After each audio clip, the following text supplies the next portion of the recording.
Pastor Lécio, bom dia. Bom dia, meu irmão. Convidei o senhor para estar aqui com a gente no nosso canal A Palavra Responde, por uma razão simples, né? No caso, alguns dias atrás, alguém me fez uma pergunta, alguém não, né? Na realidade, o meu filho fez uma pergunta para mim, dizendo: pai, como é que eu posso santificar aquilo que já é santo? E depois que eu respondi para ele, né, de maneira muito simples ali, objetiva, eu vi que o senhor fez um comentário lá no Facebook dizendo que escreveu um livro sobre esse assunto. E aí eu pensei então da gente conversar sobre essa questão. Então falar um pouquinho hoje sobre a oração do Pai Nosso. Cheguei até a prosear uns dias atrás, eu gostei muito das suas colocações sobre a oração do Pai Nosso. Então eu queria trazer isso para os nossos ouvintes aqui, para os nossos seguidores, falar sobre esta oração e falar um pouquinho sobre o santificado seja o teu nome. Ok? Então essa é a ideia da nossa bate-papo aqui hoje. E se você, meu querido irmão, se você está assistindo esse programa agora e quer aprender um pouquinho mais sobre a oração do Pai Nosso, fica com a gente aqui, porque a palavra responde.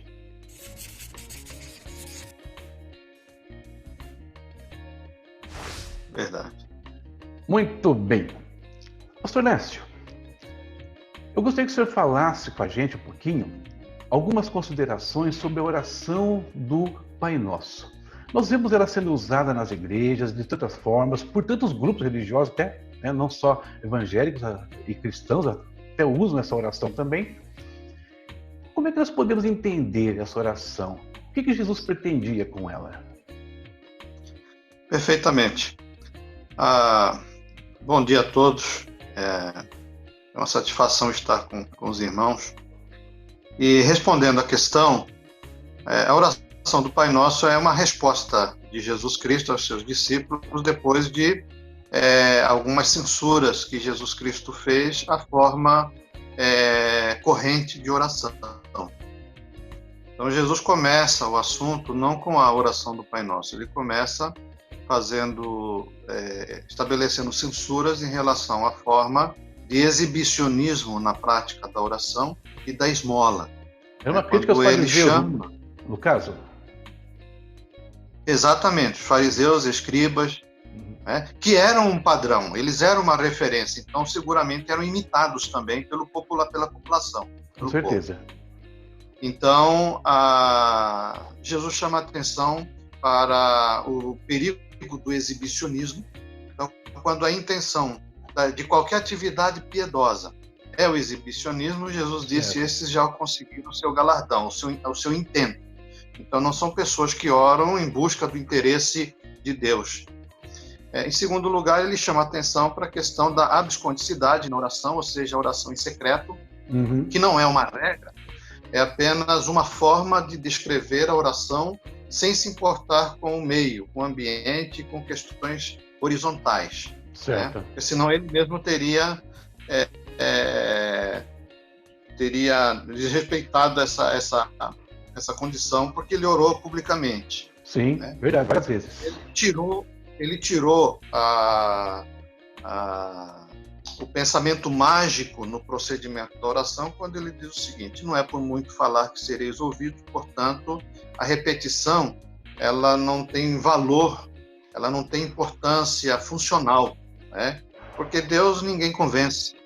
Ninguém vai mudar a opinião, uma decisão divina através da oração, e tampouco Deus vai ser vencido pelo cansaço.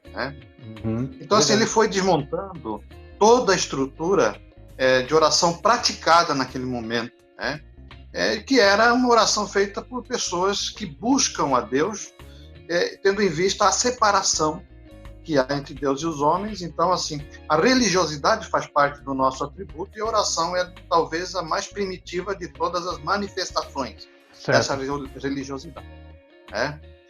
Só que ele está fazendo o quê? Ele está corrigindo a partir de uma nova condição que nos é ofertada, porque em Cristo Jesus nós podemos, a partir daquele momento, ser considerados filhos de Deus. Então ele vai corrigir essa questão. Caminho aberto, então, no caso? Diante de tantas... Oi?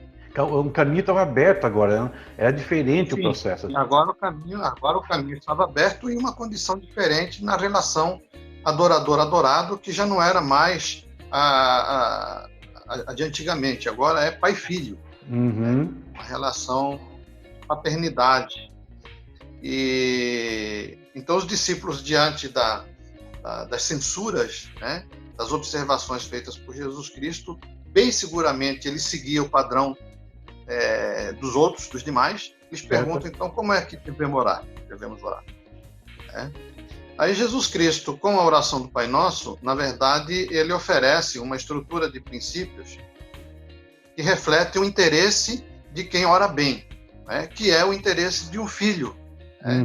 Que tem interesse pelas coisas do Pai e sabe que o Pai tem interesse pelas coisas do Filho. Então, ele estabelece uma estrutura com 7 petições que devem representar 7 interesses que identificam o Filho de Deus. Por quê? Porque a oração perfeita é aquela que o Filho faz, né? Com uma frase extensa, um texto extenso, né? Ou simplesmente com um gemido. O que importa é que sejamos filhos.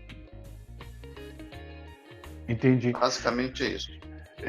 No caso, então, nós podemos pensar que não estamos diante de uma fórmula, mas de princípios. Foi o que o senhor falou, certo? Sim. A fórmula é só uma estrutura que mostra quais são os princípios que me identificam como filho, né? O que Jesus está dizendo é o seguinte: se você for filho, vai orar bem sempre, né? E como que eu me identifico como filho? Se o meu interesse é pelo reino, se eu tenho interesse em santificar o nome do Senhor, se na minha economia eu correspondo à economia de Deus, quando eu peço o pão nosso de cada dia, eu não estou seguindo o padrão econômico terreno, né? Porque a minha confiança e a minha dependência está totalmente vinculada a Deus, à proteção de Deus. Quando eu falo, não me deixe cair em tentação, eu tenho consciência da minha natureza corrupta, sou colocado à prova sempre e eu não quero ser reprovado, né? É meu interesse, através de uma moral fundamentada na vontade de Deus, que eu seja aprovado, né? Então isso é o que significa. Temos a consciência do maligno atuando constantemente contra nós, numa tentativa de aborrecer em nós a imagem de Deus. Então também livra-nos do maligno, e aí vai. Essa é a característica de quem tem, vamos dizer assim, o DNA de Jesus Cristo, de Deus, através da sua palavra, né, que é o que produziu a nossa regeneração. Ok, então a oração do Pai Nosso, posso dizer o seguinte: então o senhor disse que é oração de filho, certo? Então eu concluo que, para mim, orar bem, né, para que essa oração tenha os efeitos que Jesus esperava dela na nossa vida e por quem a fizesse, a primeira condição que eu tenho que me preocupar é me tornar um filho de Deus. Sim, nascer de novo, né? Isso para tudo. Por exemplo, na questão da oração, muitas pessoas confundem, colocam coisas que não são necessárias para explicar a adoração em espírito. Como é que se adora em espírito e em verdade? Não são duas coisas, é uma só, é apenas a repetição do paralelismo hebraico, transportado para o grego e que aparece em português, para o aramaico e depois para o grego, e assim vai. Então, adorar em espírito e em verdade é na condição que Jesus Cristo disse a Nicodemos que é necessário para entrar no reino de Deus. Sim. Aquele que nasce do espírito é espírito, ou seja, sem o novo nascimento, ninguém é filho. Sem ser filho, a nossa adoração não é ideal. A nossa oração não é ideal. Nada da minha piedade é ideal. Ela está vinculada ainda aos rituais da espiritualidade da antiga criatura. Uma pergunta no caso aqui, pensando então nesse conceito de oração do Pai Nosso, nós precisamos, toda vez que vamos orar, todas as vezes, aplicar todos esses princípios ou não? Ou em determinado momento eu vou me apegar, por exemplo, ao livrar-me do mal porque estou atravessando uma tribulação, ou vou falar sobre o pão nosso porque estou atravessando uma crise aí alimentícia ou de recursos. Como é que é isso? A oração do Pai Nosso é como se fossem pontos cardinais, onde orbitam todas as outras necessidades que nós temos e interesses, inclusive de Deus. Então, assim, eu não preciso ficar preocupado com isso. É aquilo que eu já havia dito. Se somos filhos, talvez um gemido, um choro, ou simples silêncio na presença de Deus pode já estar traduzindo toda todos os interesses, né, todas as minhas necessidades, até porque Deus conhece as minhas necessidades, petições e interesses, mesmo antes de eu começar o processo de oração. Isso também fora dito antes dele apresentar a oração. Isso nos lembra um pouquinho o Salmo 139, né? No caso. Uhum. Naquela prosa que nós tivemos há alguns dias atrás, essa parte do filho pedir, etc., o senhor usou um exemplo que eu gostei bastante, que foi o exemplo de um evento que aconteceu com a sua filha. Você poderia exemplificar isso novamente, por favor? Naquela ocasião eu disse o seguinte, é interesse do pai o bem-estar, a felicidade, a tranquilidade dos filhos. Isso é muito confortante para nós, né? Uhum. E algumas vezes eu uso a minha relação com a minha filha para explicar algumas coisas. A minha filha, a certa ocasião, ela chegou atrasada, se confundiu com o horário para um ensaio. Ela participava de um grupo de dança. Uhum. E eles tinham uma apresentação num clube, numa associação de japoneses em Londrina, e ela estava com a mãe dela. E eu fui me encontrar com elas no shopping da cidade, que é onde funcionava a escola de dança, e ela de longe ela me viu e ela veio na minha direção chorando, né? Chorando bastante, porque a participação, a condição para participar do evento era ter ensaiado naquele dia. Então, certo, seguramente ela estaria fora da apresentação, e era muito importante para ela. E ela veio na minha direção e ela disse: pai, eu tô fora. Só isso. E me abraçou, chorando bastante. Eu abracei ela, eu falei: fica sossegado, você vai participar. Aí, a hora que eu deixei ela para outras atividades lá, a primeira coisa que eu fiz foi pegar o nome da professora, fui no Facebook, achei o perfil dela, né? Conversei com ela, me responsabilizei pelo atraso, porque foi uma confusão de fato. E ela já estava ensaiando, né? Então não ia aprender nada, era só aperfeiçoar alguma coisa. Cumprir uma norma, no caso. Isso. Ela conseguiu participar, né? Então, assim, Deus tem esse interesse e nem sempre ela precisa se justificar para mim, né? Ela não me acusou, ela não me responsabilizou, ela não... nada, ela só disse: eu estou fora, e eu já entendi que se eu estou fora significa que eu quero participar, estou triste por ter falhado, né? E quando nós somos filhos é assim. E isso me faz pensar um pouco no intercessor, né, no caso.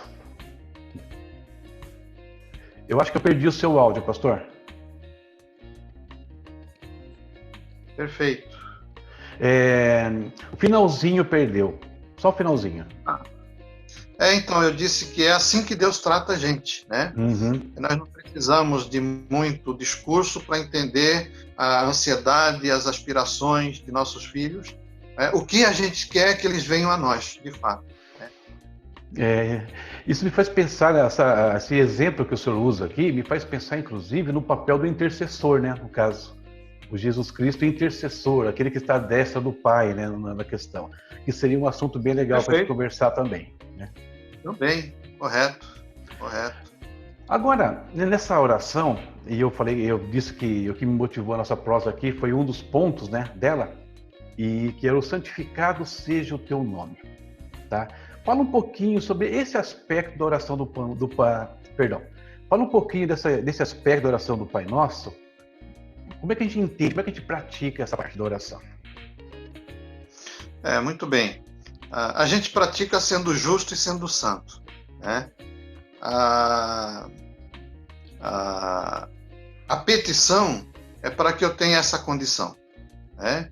De, na minha identidade, santificar a Deus, e não é torná-lo santo. Aqui a palavra santificado seja o teu nome, não é torná-lo santo, porque ele é absolutamente santo, como é absolutamente justo, absolutamente amor. Nada disso eu vou atribuir a Deus, porque ele já tem.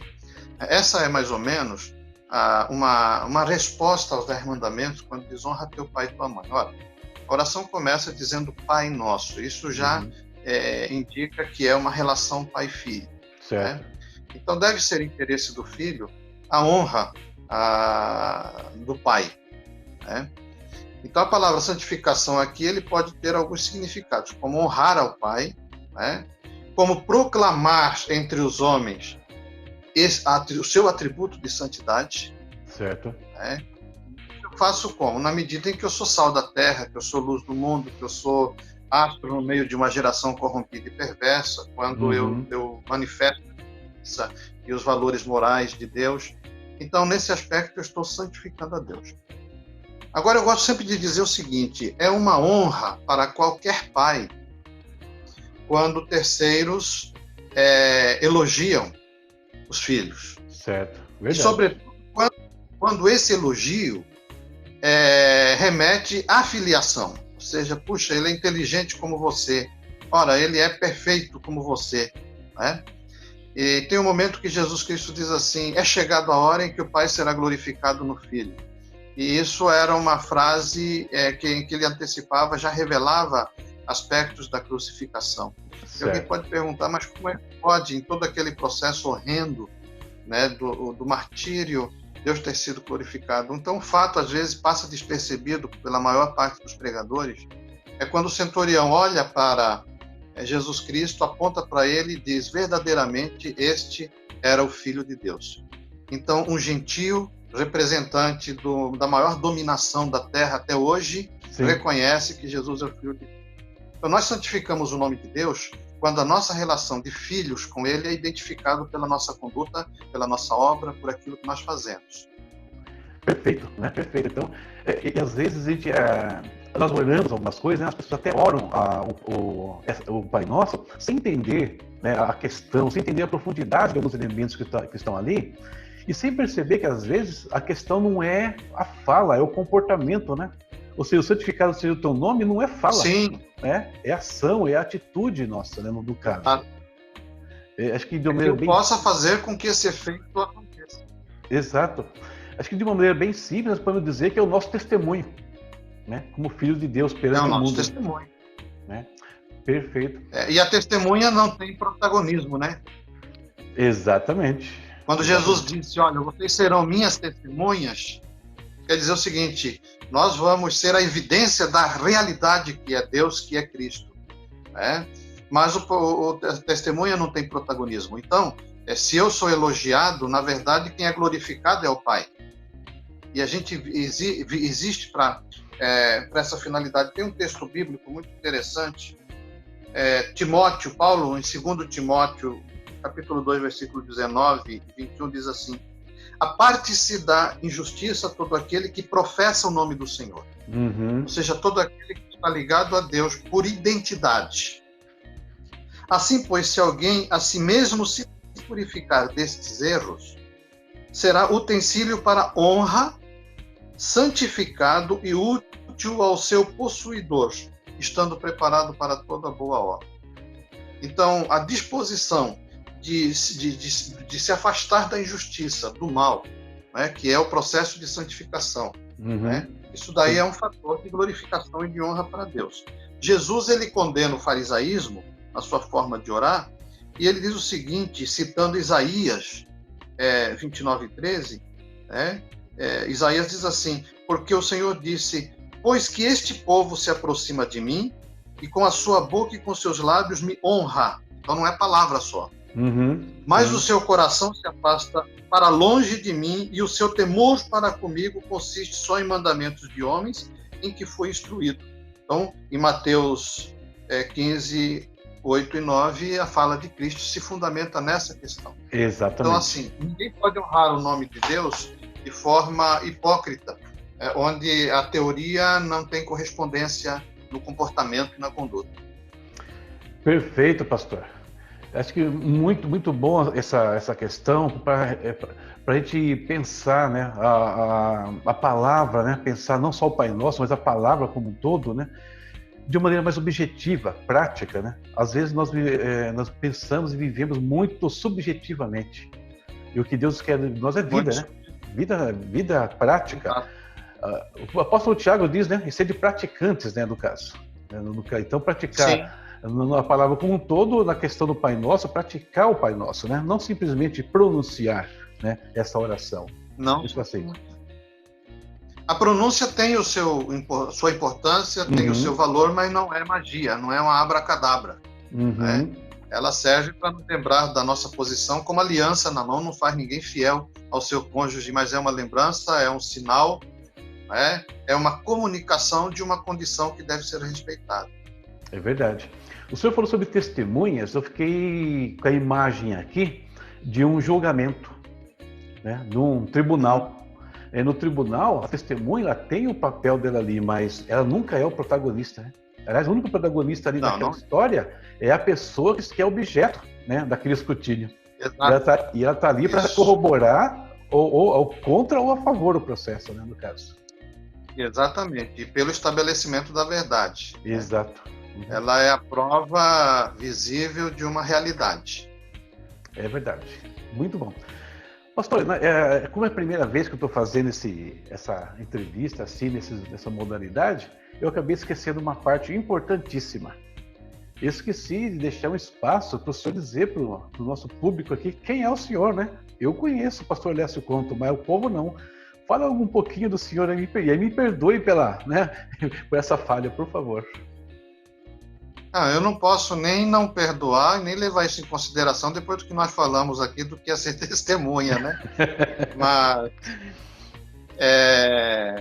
repetindo a fala de uma pessoa que eu tive o prazer de ter como professor por um tempo, quando foi apresentado à turma o pastor Russell Shedd, como um grande homem de Deus, ele corrigiu a fala do apresentador e disse: olha, eu sou um grande pecador de quem Deus teve misericórdia. Né? Verdade. E nós somos pecadores beneficiados pela graça de Jesus Cristo. E pela graça de Jesus Cristo, meu nome é Lécio Conto, fui pastor da Igreja do Evangelho Quadrangular 35 anos. Né? Então, assim, hoje eu não estou pastoreando uma igreja do Evangelho Quadrangular, e trabalhei muito tempo no ITQ, fundei o ITQ de Londrina e dei aula por 15 anos de homilética, de ética cristã, na época, na antiga matriz curricular, né? Certo, não sim. contemplava essa disciplina, lamentavelmente não tem mais, né? E algumas outras disciplinas por um curto tempo, como Atos dos Apóstolos e outras disciplinas. Certo. Sou autor de 4 livros para a igreja, uma quando foi dado início ao projeto da FATEC junto com a Uniaselv. Então eu escrevi Cultura Bíblica e posteriormente as apostilas de Teologia Pastoral, Hermenêutica e, em parceria com outros irmãos, Cidadania. Né? E sou autor de mais 2 livros, que é um tratado teológico sobre o dízimo como um princípio, né? Que está dentro do assunto de economia de Deus, que é um assunto que eu estou também pesquisando para posteriormente transformar no ensaio ou no livro. Perfeito. E a oração dos filhos de Deus, em que eu trato justamente da oração do Pai Nosso. Então, esses são os trabalhos que eu fiz. E que foi o tema da nossa prosa aqui hoje, né, no caso. Exatamente.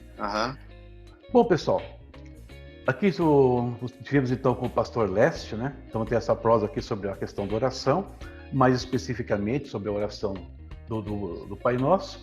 O pastor Lécio e eu tivemos a oportunidade de trabalhar em conjunto, né? Ele mencionou dos trabalhos que ele fez aqui com relação ao ITQ, juntos até trabalhamos no desenvolvimento da grade do ITQ num determinado momento. E daí ficou essa amizade, ainda que fisicamente sempre foi meio distante, mas sempre nos conhecendo e conversando pontualmente algumas coisas.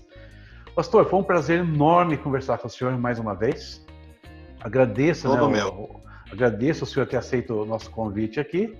E espero que essa prosa aqui ajude muita gente aí a melhorar, né? Muita gente, inclusive nós mesmos, né? A melhorar nosso nível de oração, de relacionamento com Deus.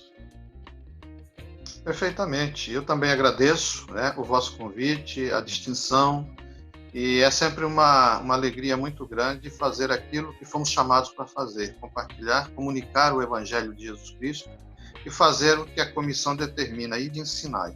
Né? Tá certo. Essa é uma oportunidade que dá muita satisfação. A gente não abraça por outra razão, senão porque nós mesmos precisamos disso. Quando refletimos essas questões, nós também aprendemos. Né? Uma forma de saber é não esquecer. É verdade. Uma pergunta, esse livro, A Oração do Filho de Deus, se o povo quiser saber onde adquirir, como eles fazem?